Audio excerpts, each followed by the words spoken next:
ردت لجنة المولك ستور على الممثلة والكاتبة كارين رزق في بيان جاء فيه: تبلغت لجنة جائزة المولك ستول عبر الإعلام بداية ومن ثم عبر عنوان المكتب المذكور في البيان الصادر عن مكتب المحامي رمزي هيكل ومشاركيه عدم تناول اسم السيدة كارين رزق بصورة قطعية ومباشرة أو غير مباشرة، سواء إيجابيا أو سلبيا، في كل ما يتعلق بها كمؤلفة أو كاتبة أو منتجة أو ممثلة.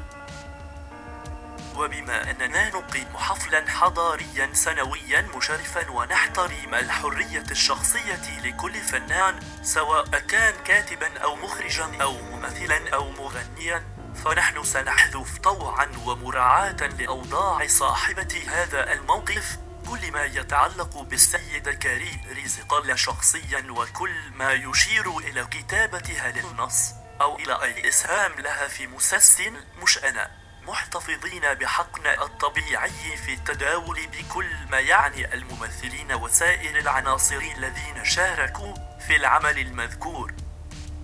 كما نتحفظ عن بيانها الصادر موضحين ما يلي: لن يستدرجن بيانها الإعلامي التشوير ذو الشكل القانوني إلى اتخاذ أي تدبير قانوني عن طريق مكتب المحاماة الذي يمثلنا، لأن ليس من شيمنا وأخلاقنا أن نتعاطى مع الفنانين اللبنانيين والعرب بأسلوب المقاضاة القانوني أو التلويح بها، أقله علنا.